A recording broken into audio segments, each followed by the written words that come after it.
Alright guys, what's up? Welcome back to the channel. I got Jacob Heppner with me here. We're having a fun time in Park City, Utah here at an FNX retreat. And we just thought it'd be awesome to take the moment to get for you guys to get to know us a little bit better. I'm gonna ask Jacob some questions and get to just hear some of his personality a little bit more, because I think that's something that I've been really inspired by, is just a little bit of your zeal for life. You're passionate, you're fun, you're caring, and that's something that I love about you, and I want people to see that and get to know that. So I'm excited to share this with you guys. You have a beautiful ability to light up the room and make it about other people, and I think that's really cool. So whoa, let's get started. Let's do it. Let's do it. Let's do this. First things first, this one kind of takes us a little bit serious with training, but what do you focus on mentally when you find yourself in a pain cave, whether in training or in a workout at the games? Ooh, good question. So actually, the first year at the games, we were driving up to the games. This doesn't happen anymore. This is my first year at the games. First year at the games, 2014. I decided we were driving up, and I was really nervous going there. Obviously, we both were. Our first year is 2014. We're both nervous at the games, and I'm like, next to me, nervous. Like, obviously, I've competed and suffered before in training, but now I'm suffering in front of thousands of people. And it's going to be on TV, and people can watch it, replay and playback forever. And so I decided, you know what? I've got to pick something that I want to focus on, that at the end of the week I could be like, you know what, I suffered, but I have this to look forward to at the end of the week, and that's what I'm gonna be excited about. And it was ice cream. Like, no joke. Like, no joke. Our first year at the games, we didn't do Murph that year, did we? No. No. But we had the triple threes our first year. Yeah. That was perfect example. During the middle of a 3,000 meter row, there is nothing that's gonna push you to be like, wow, I need to get through this. Then just ice cream. That's literally, legitimately, it was ice cream. Did you get ice cream that night? I don't even think, no, I don't even think I even got, it was just the idea of, I'm done, at the end of this, I can get ice cream. Oh, I love and that pushed me through. So this is great, because then this just leads me into a very stark contrast in this next question, because where do you go when you're in a pain cave and you found hope in something? That just happened to be ice cream. Open dairy. Open dairy.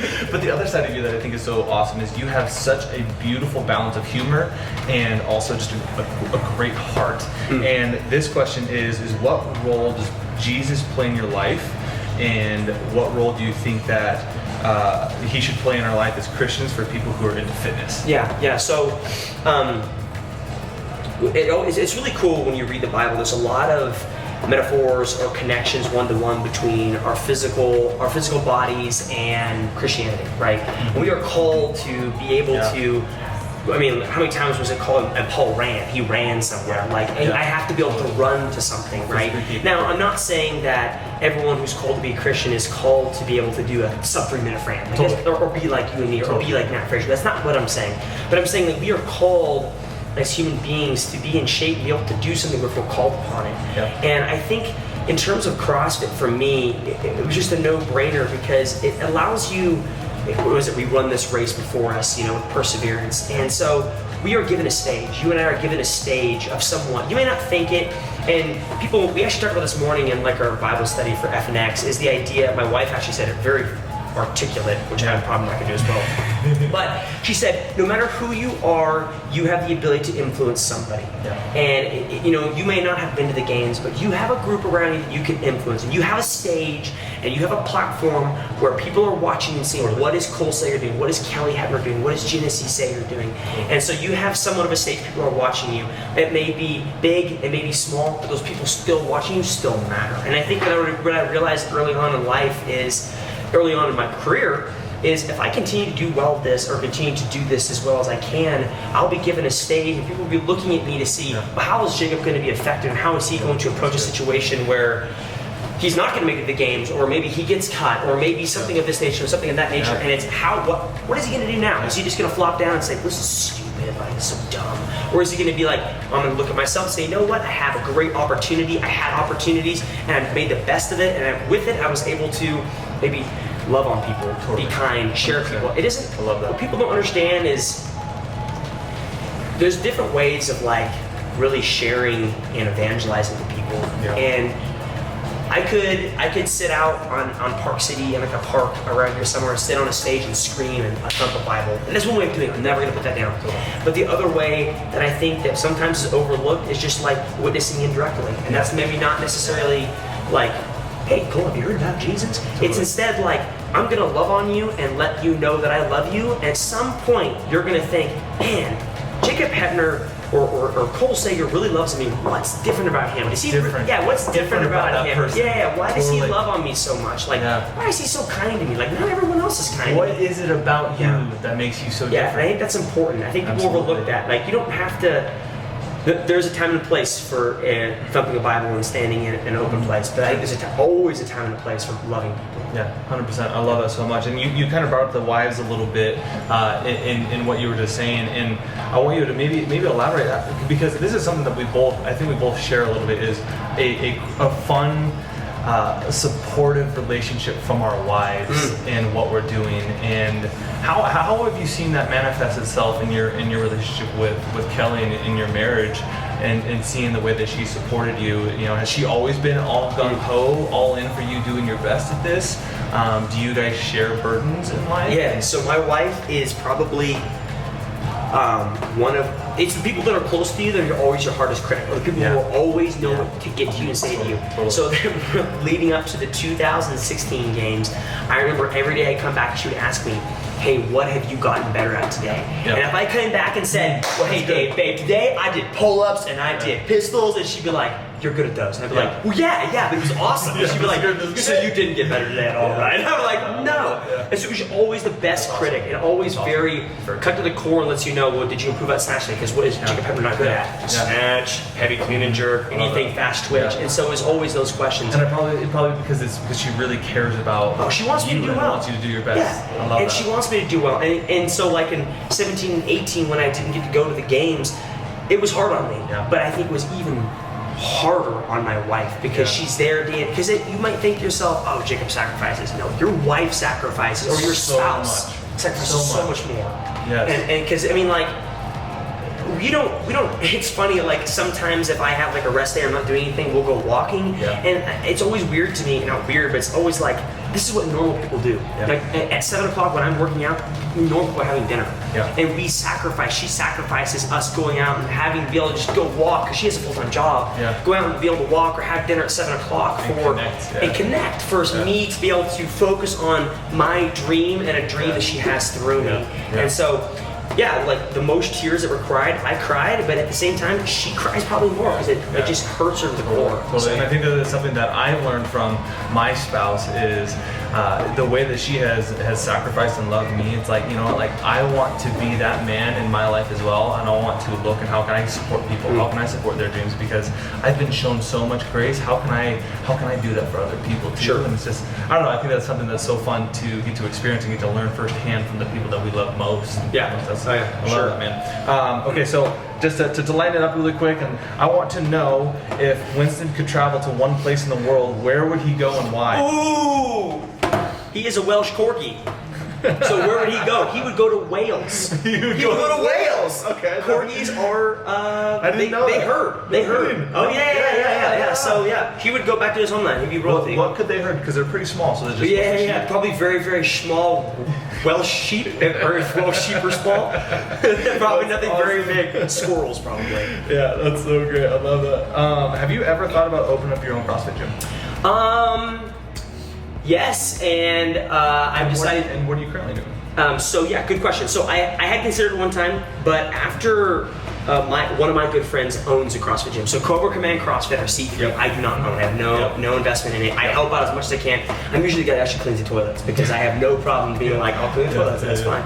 And but after seeing them, it takes a special person to be affiliated on it. Yeah, totally, 100%. Like kudos to those people. Because they deal with people and on a daily 24/7 basis, and it's not always good. And they're the ones cleaning the bathrooms, they're the ones scrubbing the floors, they're the ones cleaning the chalk up, they're the ones making sure your baby messed up or color on the wall. And you don't get into owning affiliate for the money. Absolutely. Or you're getting into the wrong business. You get into it, like you mentioned, to change people's lives. 100%. And for me, it's just not my calling. It's just like, after seeing my friend do it, and God bless him because he loves it. He loves doing it. That's great. Yeah, he loves owning C3 and changing people's lives, but I just couldn't do it, and I don't want to have to fake it and be like, oh, I love doing this. I just wouldn't go over well. Yeah. So, and then what do I do now? What do you do now? So I was a project manager for a web development company. I worked from home as a project manager. Anywhere from Wi-Fi. Yeah. And in Kansas, by the way, for those of you who don't know. Yeah, which has terrible Wi-Fi. My gerbils have to run really fast. They speed up my Wi-Fi. And then after a long conversation with my wife and some prayer and then talking to you and Brett Fikowski on the phone, I decided, you know what, I'm going to make that leap and try something that you had previously done, which was leaving my full-time job and really giving CrossFit a shot. And you might be asking yourself, people watching, like, well, you're almost 30 years old. Like, your shot's almost done. And that has a lot of truth to it, but I'm also trying to set myself up for success in other ways via a programming company I run, or this YouTube channel, which I love, being super creative, which is the same thing you do it for.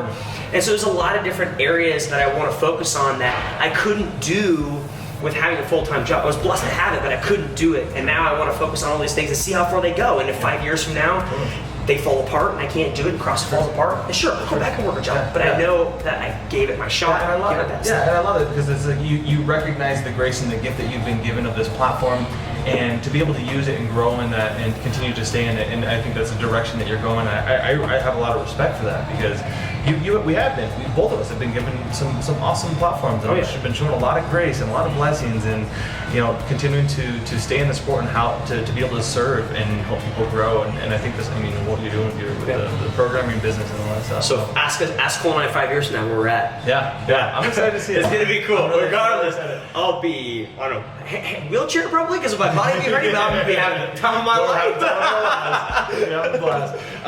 So something that has been brought up a couple times since we've been here at this retreat is the difference in the way that you and I eat. I got a question about like how strict are our diets and stuff like that, but really, like, I thought that you answered the contrast between us really well the other day when somebody asked us. So, how have you noticed how you have to eat in order to perform, and maybe how I have to eat in order to perform, and how strict is your diet throughout the year, throughout the training year? Yeah, so we actually just finished doing a interview where I interviewed you, and you talked about how you were 230 pounds in college. Yeah. That is massive. So my body is meant to be, so if you look at my family, we're meant to be not 230 pounds. So like my body wants to be 165. Yeah. And so I have to eat a lot to stay at we're all pretty much 195, 5'7" is like normally like the average CrossFit Games athlete. And so I need to eat a lot to get there. And I tried to measure macros, count that. I worked with the D through working against gravity, with you, And so I tried for a couple weeks. I just, honestly, it came down to the metaphor of the juice wasn't worth the squeeze. It took someone, and at the time I had a full-time job. And it was just like, I can't measure all this. But what I did learn, and what I would actually tell people to actually try, is try it for a little bit, just so you have an idea of what you should be eating. Gain that insight, gain that knowledge. Because to be honest, my degree was in math, and so if you were like, what's a carb? Yeah, bro, I didn't know what that was. Or like, if you would be like, name me the 3, is it macronutrients? I still don't even know. You're like, I would be like, I don't know. So I didn't know anything, and so we had a D&I's first conversation. I had to literally be like, fess up, be like, yo, I don't know the difference. She'd be like, what's in a potato? I'd be like, I don't know, protein? I'd be like, I didn't even know. And so it was just, but it was good because I learned, my ability, I knew nothing. And so I could only learn more. And so I learned, hey, I need to eat a lot of carbs. And so I learned that pretty quickly. And then it was just, my wife's a good cook, and so I could be able to just lean on her and know that she's going to cook pretty solid. And then if I need to supplement or substitute and make sure I have enough carbs, I can easily do that. And so that's what I do now. Yeah, so essentially what he's saying is he gets to eat all of this food and he doesn't gain weight. And if I eat too many potatoes in one sitting, I balloon up. Yeah, so in 2016, great story. In 2016, we stayed at the Nike house together, which was awesome because it was really cool to be able to like spend more time with you. Totally, that was great. And so usually at the end of the games, after all that stuff, like usually lose a bunch of weight. And for some reason, at the end of like that 5-day competition, I lost like 5-6 pounds from like stress and water weight. Cole gained 5 pounds. I think it was more than that. I came out of that thicker. How did I do that? just like, I feel better. This is great. So yeah, but yeah, now that we're in Park City, I think I finished every night with eating a pizza and a cheesecake to myself. Because I have to, because I just end up just losing weight quickly and I have to eat a lot to stay. I finished every night with a little pack of beef jerky. You know, it's like and kale. Yeah. And it's just because I put on mass really easily. Yep, the body structures, you know, and we can get into all that. But I couldn't speak very intelligently. Yeah, so I'm not going to try. Okay.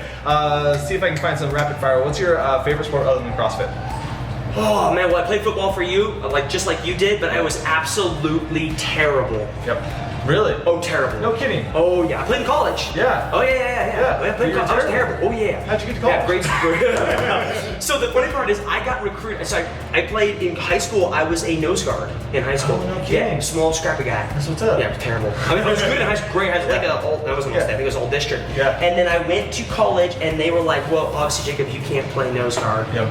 No crap, Sherlock. And so they put me at safety, or any kind of they put me at safety, strong safety.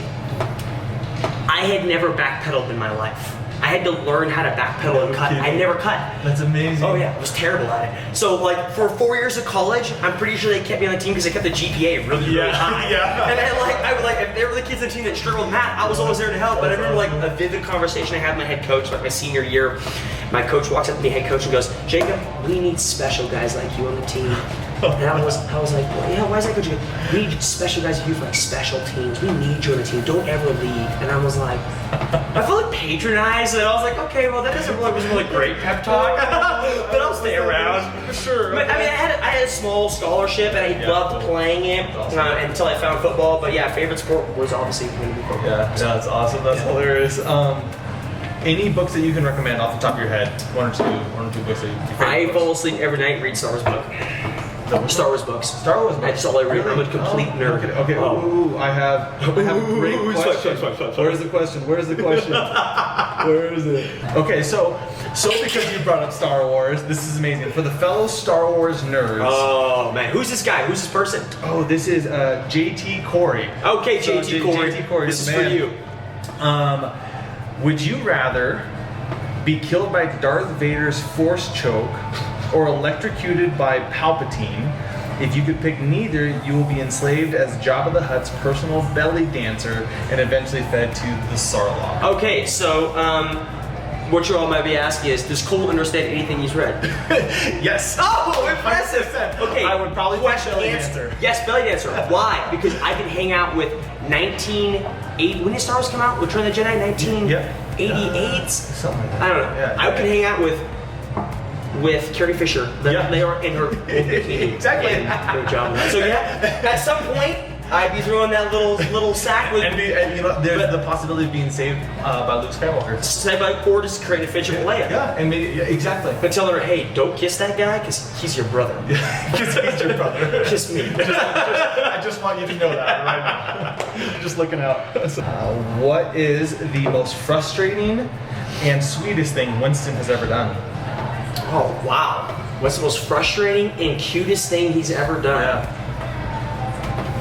Oh man, frustrating thing. To be honest, we got that dog, and when I was younger, I had a dog when I was younger. It was a big dog, and so a small dog stays in the house. I never had an in-house dog, and so this is kind of gonna be a shocker for most people.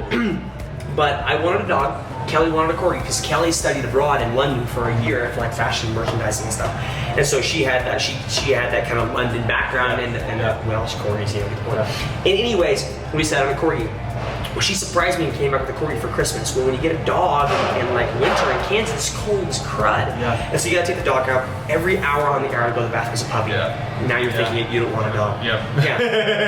And I vividly remember after 3 days of having Winston, I pulled Kelly aside and said, "I'm sorry, Kelly, I can't do this. We need to give this dog away." No kidding. Yeah, bombshell. No kidding. I want to give the dog away. No and, way. And so Kelly actually claims she saved Winston's life because Yeah. she literally looks at me and she starts crying. And she's like, "I'm eternally bonded with that dog. We're keeping it. You're going to suck it up and you're going to get the dog out every night to go to the bathroom." So we kept the dog. So that was like... And now it's made Jacob's YouTube channel. And now dogs make vlogs. So the reason that the next step Cole needs to take for his vlog He's getting himself a dog. He's getting a corgi. He's getting a dog, any dog.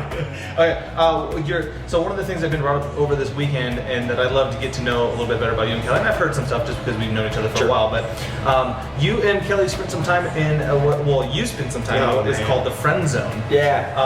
So there's that. Expound on it. So you had to spend some time in the friend zone. And I commend you for that, for being resilient. But was your first date out of the friend zone with Kelly awkward?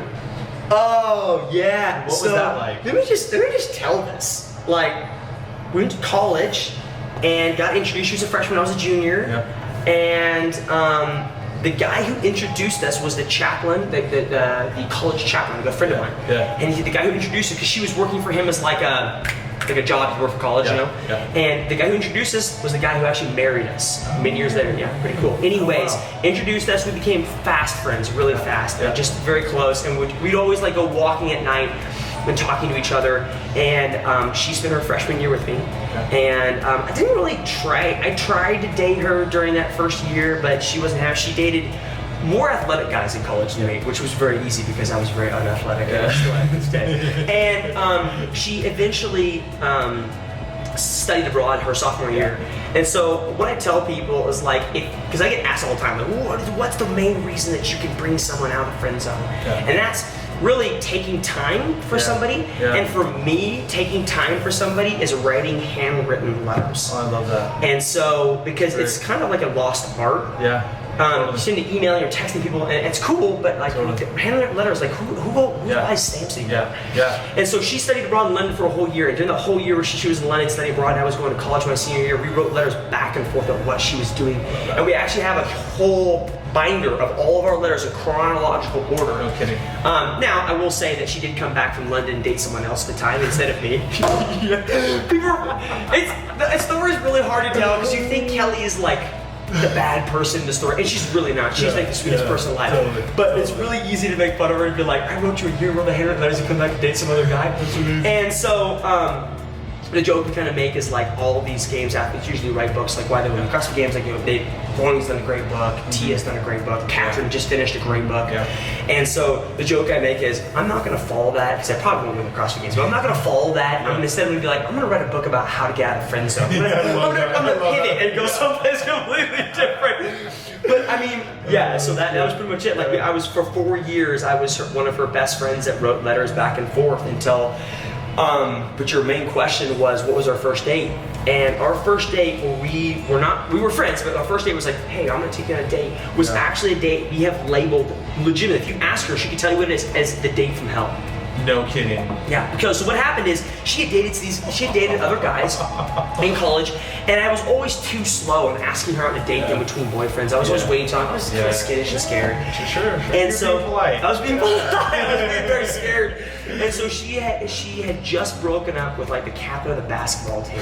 I mean, I didn't even dribble basketball. And so she still beats him in basketball all the daily. And so she had just broken up with him like the day before. I asked her on a date the next day because I was like, I'm not any time.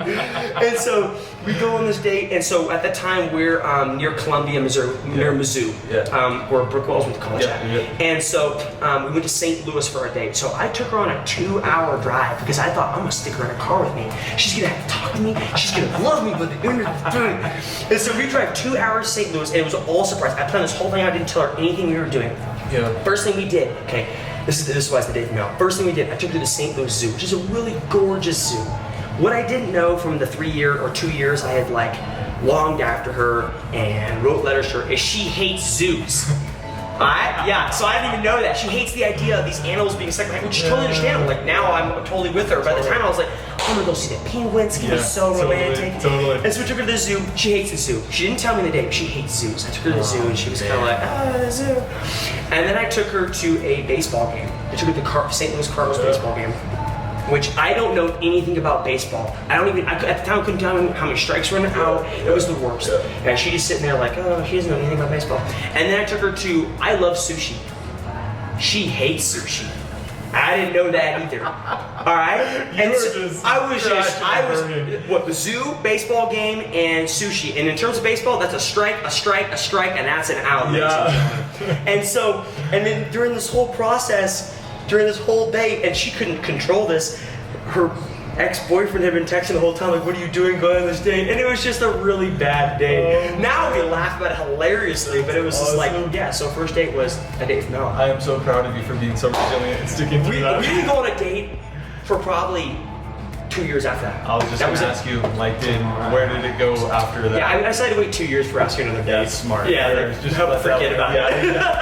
Digest it. Why don't you go date someone else? And then... So actually what really put her over the top is I finally got to the point where I said, I have been in the friend zone for 4 years. I am sick and tired of it. I remember driving to her house at the time. She was like working like nearby, like an hour away from me. Yeah. I drove to her house. I stood out in the park. I stood out in her driveway. She came out and talked to me for a little bit. I said, look, so this is the deal. I was like, you have 2 weeks to decide. Either you want to date me, or else I will never see you in my life again. I will completely cut you out. I'm tired of this. I said, I can't be friends with you because it's too difficult for me. I love that. So my marriage is built on a very, very sound foundation of an ultimatum.